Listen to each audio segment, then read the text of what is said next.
Well, some of this has already been published, actually, the research that I'll present today in New Media and Society. So I'll provide you the link to the full article if you're interested.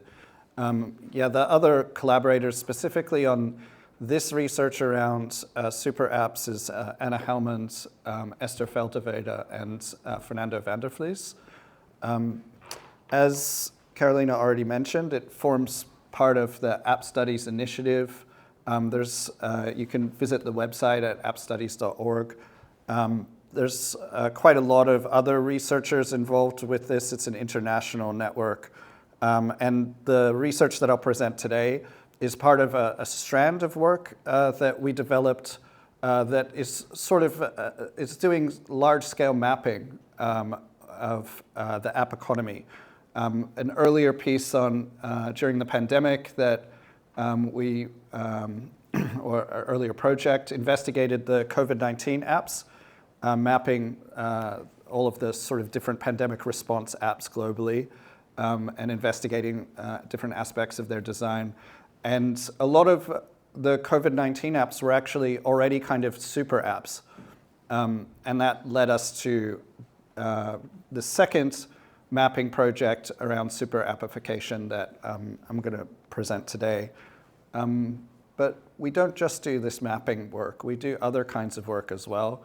Some of the methods and approaches that we've developed are written about in this piece, Multi-Situated App Studies in Social Media and Society. And at the end of this presentation, I'll also present some new work in progress that spins out of the super-appification research, and it's going a little bit deeper into a historiographic analysis of the development of these apps. And that introduces a whole range of different sort of methods and different tools and research environments. And it's work in progress, so I'll just sort of present where we are at the moment with this line of inquiry. Okay, so super apps. You may have seen this term in circulation the last few years.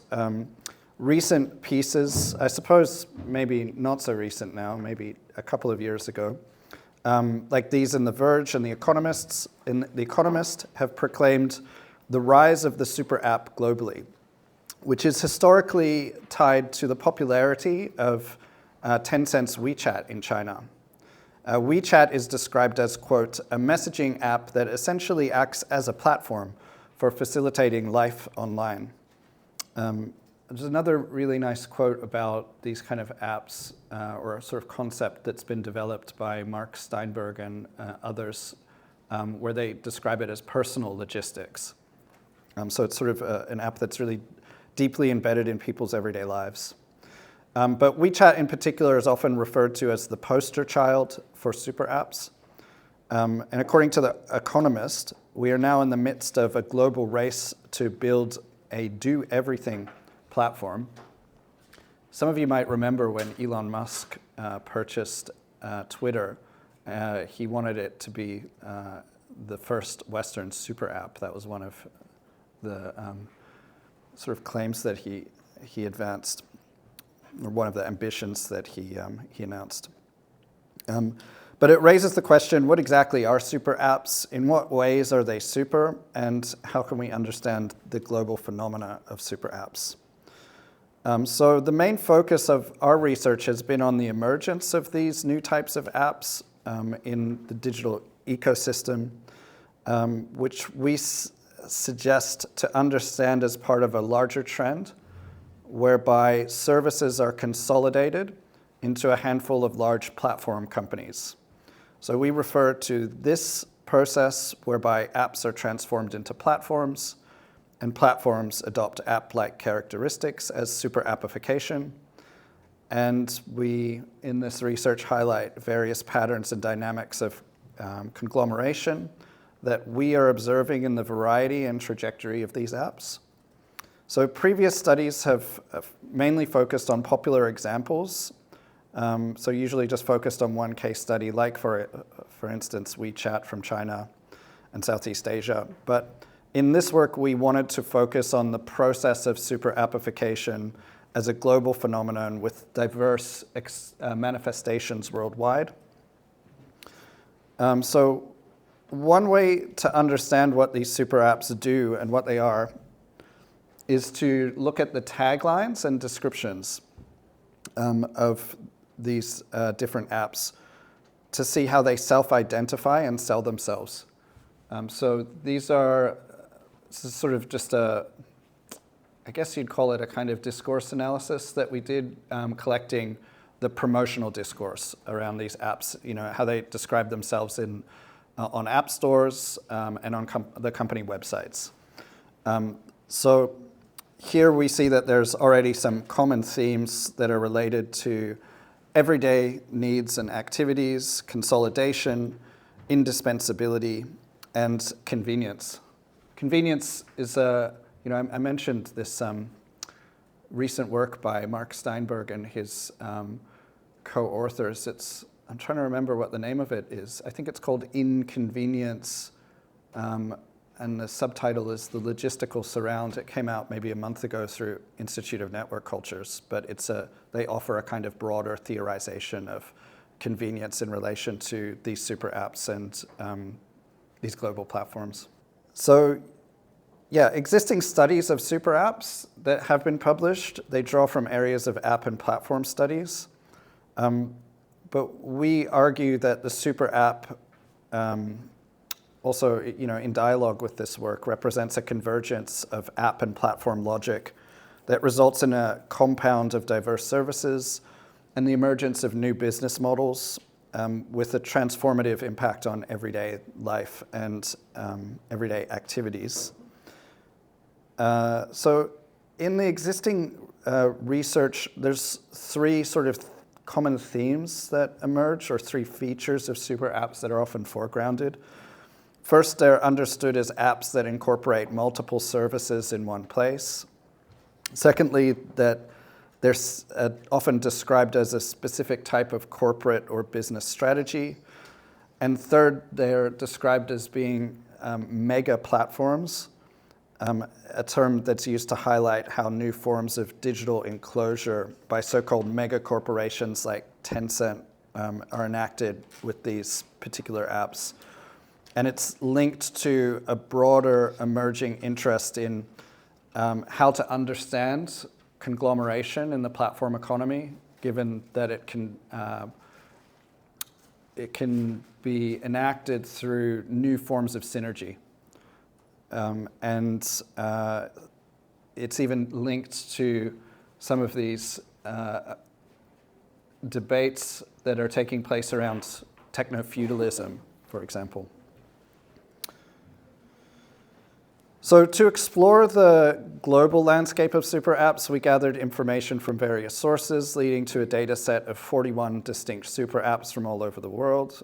And we initially did this in a pilot study at University of Amsterdam, where we focused on the evolutionary trajectory of these apps.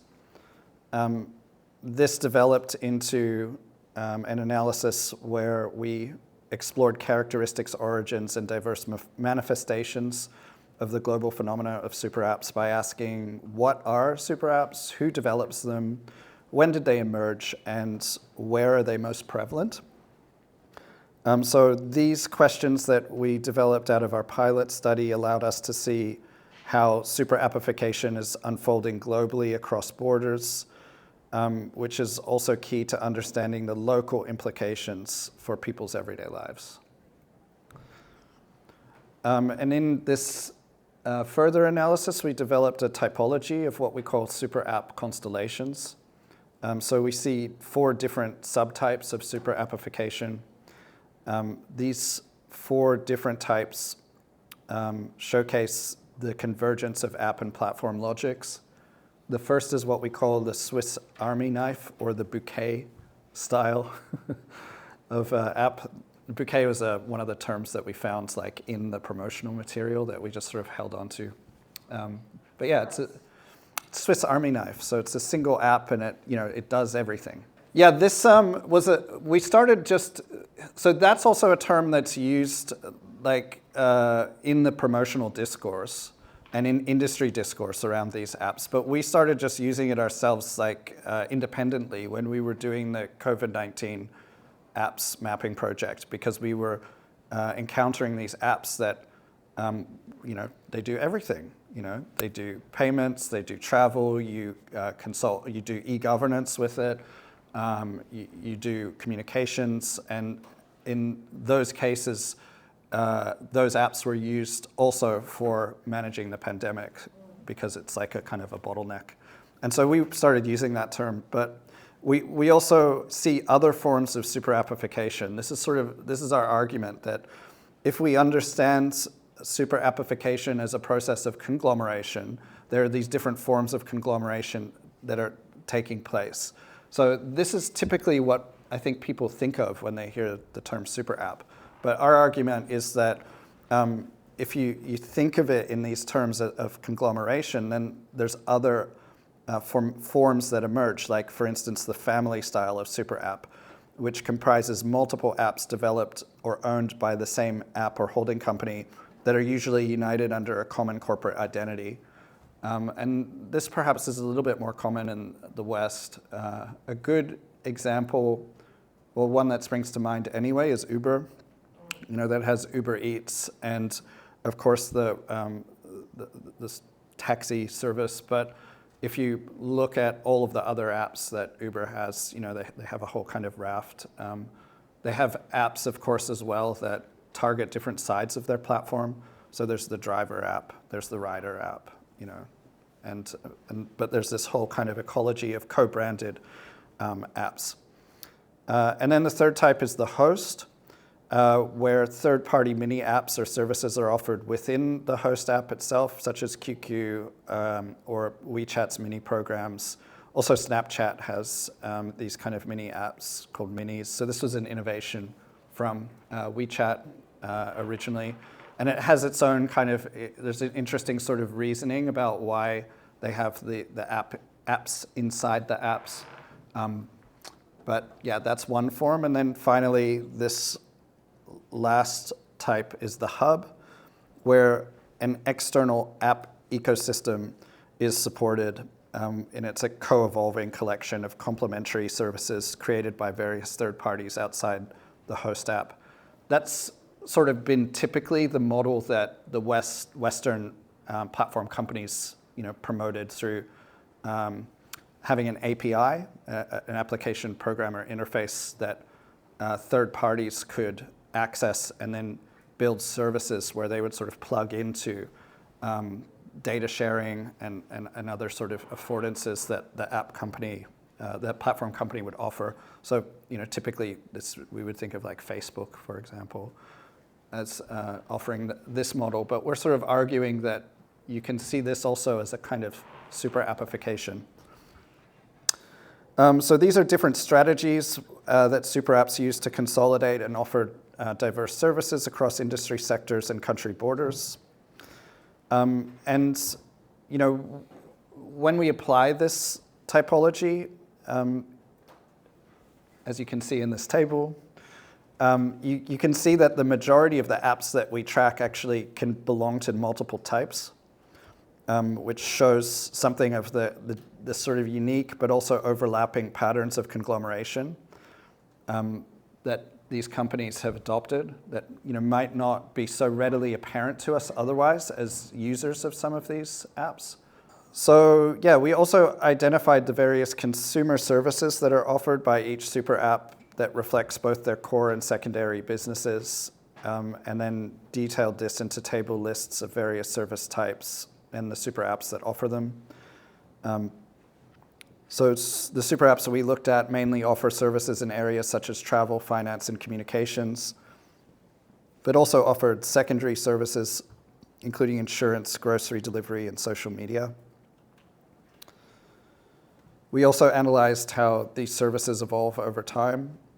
So here, a good example would be GoCheck, which maybe some of you are familiar with. It's one of the apps that we saw as a Swiss Army knife style, but it continues to expand its services. So GoCheck, it's had an initial offering of just 4 service types in 2015, which has grown to 17 3 years later, and it's now offered in 23 different countries. So eventually these were all rebranded and renamed in the Gojek brand style, such as GoFood, GoMart, GoPay, and GoMed. So it showcases Gojek's transition from being a provider of food delivery, transportation, and logistics, followed by its expansion into life services. So life services is a term used a lot also in the industry discourse around super apps. And I guess it sort of also resonates with this other concept of personal logistics.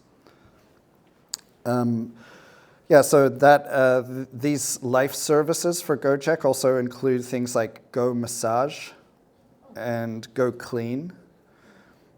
So now, in its current sort of promotional discourse, Gojek describes itself as, quote, a platform that nations run on, especially after introducing its own payment and insurance systems, as well as entertainment options and access to doctors and medicine. Another key sort of conduit for super-appification is like a control over payment.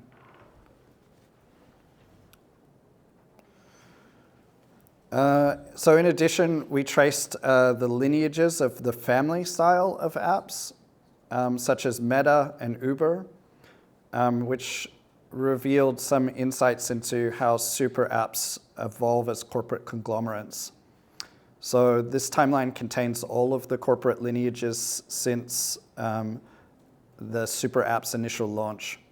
And some of the largest families that we found in this mapping was KakaoTalk, which had a family of 140 apps. Line, which maybe some of you are familiar with as well. It's a very popular platform and app from Japan. It's also got a very large family. MyGeo, which is a super app and platform in India, as well as Meta, Didi, and Uber. So the composition of these family-style apps, it provides an additional perspective on how services are conglomerated. While most of the families have a focus, they all offer services across multiple industry sectors.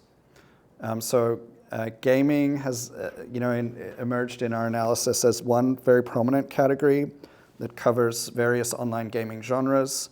Companies like Tencent, I'm sure many of you know, this is probably their main business other than social media, is in gaming. They have over 1,500 games in their family. There's also interesting aspects about how that sort of gaming ecology is globally distributed that I can talk about if anyone's interested. Then other companies with large sort of gaming offer include KakaoTalk with 350 different games, ByteDance, Sea, and SoftBank. But other significant genres that we saw are around utility and productivity, services, social media, shopping, travel, finance, food and drink. And so finally, the other thing we were interested in is the cross-border nature of super apps, which adds an additional layer of complexity because they operate across multiple countries and regions, both as individual apps and corporate families.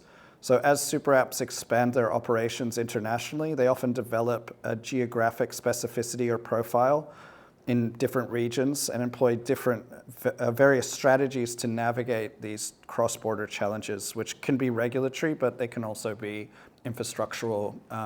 They can certainly be also cultural. It can depend on market factors like existing incumbents. So some apps, for example, choose to geographically restrict or modify certain functionalities in different countries. And further, some super apps offer multiple localized versions tailored to the specific country. And against this backdrop, the majority of the super apps that we looked at were actually not globally available through main app stores, but only in specific countries or regions. Looking at the top markets for each super app reveals a different geography. then they're spread globally. And it shows an alignment between various service categories and specific countries. So for example, in our mapping here, we found that super apps from the global south are primarily focused on finance, digital wallets, and payment, along with food and grocery delivery, local service, and transportation, while apps from the global north tend to be more focused around social media and travel. India is by far the most diversified and frequent top market, followed by Indonesia, the United States, Brazil, Russia, UAE, and Thailand.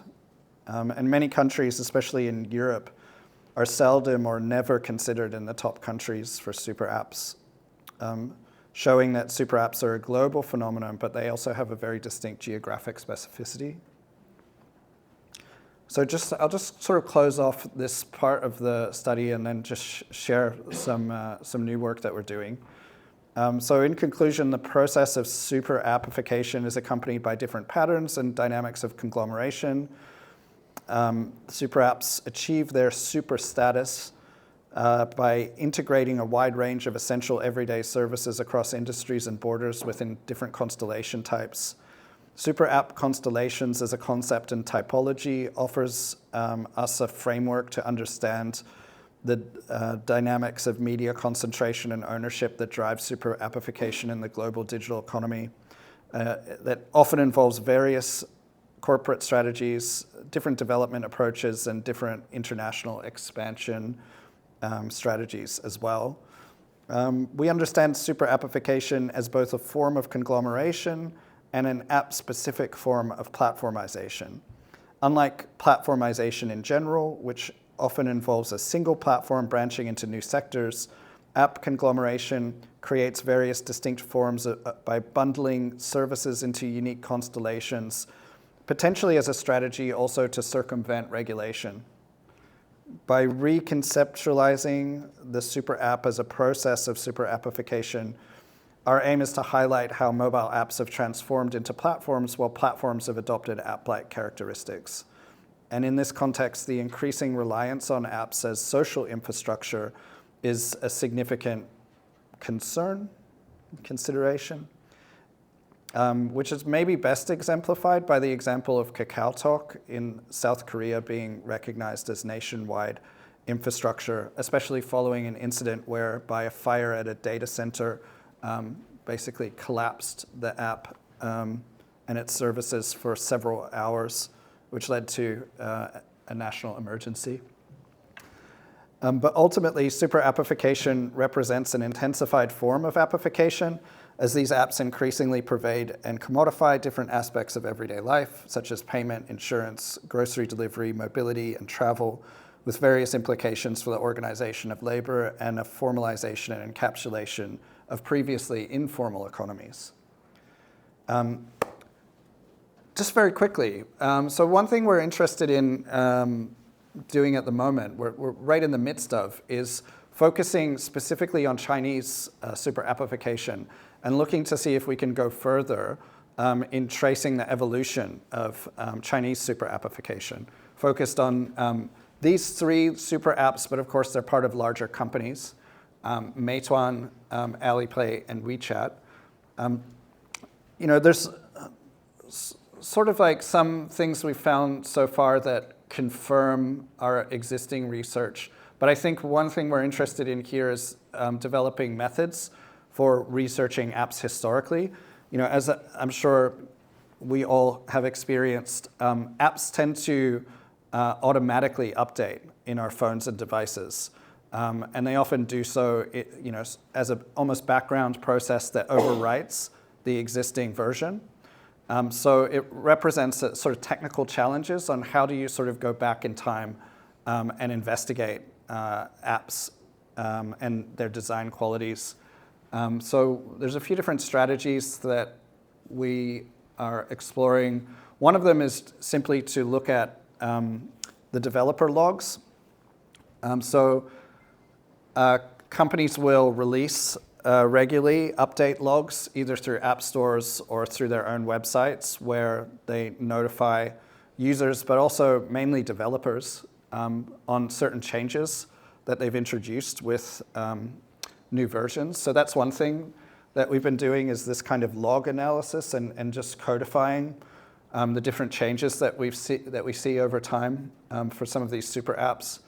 And I guess one thing that's becoming interesting for us is that you also see this pattern where certain super apps will sort of start in one sector, and it makes it very easy to kind of branch out into others. Meituan, for example, starts, of course, with delivery, and that allows it to move very quickly into things like transport and local deals. Whereas Alipay, which starts much more with payments and wealth management, can move into transactions and then user experience. Whereas Meituan starts with communication.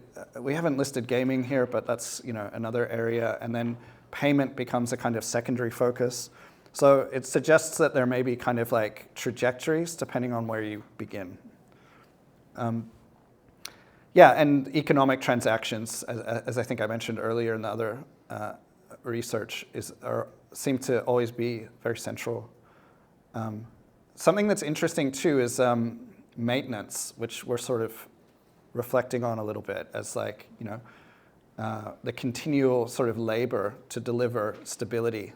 And how should we sort of be thinking about that, and in terms of the app economy and its dynamics. Another thing you can do, though, is there's some app repositories. So there's places you can go that you can download old versions of apps. So apps are basically, even though they appear as icons on our phone, they're little zip folders, basically, little packages. And inside are a whole bunch of different resources, the code, interesting kind of important documents like a manifest. It's like a term from shipping and logistics. The manifest, would be what's on a ship or in a shipping container to describe the contents, and it's commonly used in software, especially where you have encapsulation. And it has things in there like metadata. It has lists of permissions that also signal like tracking and forms of datafication. So these are all things that we can access sort of by going back in time within repositories and downloading old versions of apps, decompiling them and examining their contents. And we've started exploring this academic app repository that's held by the University of Luxembourg, which has around 24 million Android apps. It's mainly used in computer science, but we're sort of using it in our interdisciplinary research, which is more concerned with these questions around political economy, media concentration, platformization. And this is just some initial research that we've done. I think some of these points here I made are like a bit methodological as well. So this is permissions and sensors over time. So it's something that is sort of confirms what's known, that as the apps expand and offer more and more services, the amount of permissions that they require from your phone expands to allow for more extensive and intensive datafication. Because at a certain point, especially if a super app is running an internal ecosystem of mini apps, it basically needs to turn itself into an operating system and basically take control of all of the affordances of a device. So you see that kind of expansion. There's a lot of this increase in permissions over time. You see a big jump where mini program ecosystems are introduced. This is also an initial analysis we've done of sensors. It's something else in the phone that's interesting for us to look at.